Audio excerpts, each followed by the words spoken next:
নমস্কার বন্ধুরা। তো আজকে রাতে হচ্ছে মেনু পেটা পরোটা।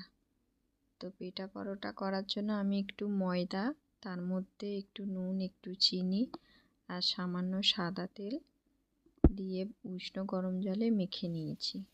এরপর একটা নিচি করে পরোটাটা বেলে নিচ্ছি।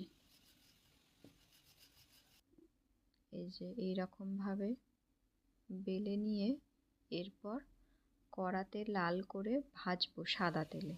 এই যে আমি অলরেডি একটা করে নিয়েছি, আর একটা কড়াতে করছি।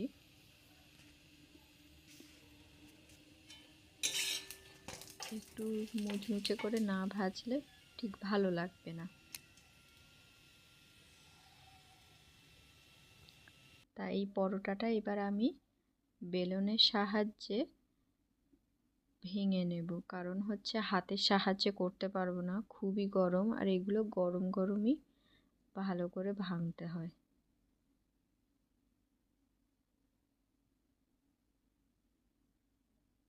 এই যে পরোটাটা ঠিক এই রকম হয়েছে। আমি যতটা পেরেছি ততটা করেছি। বাড়িতে তো আমি তো আর দোকানের মতো করতে পারবো না।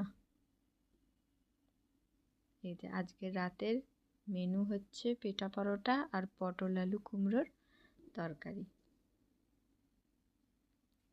তা ভিডিওটা কেমন লাগলো অবশ্যই কমেন্টে জানাবেন।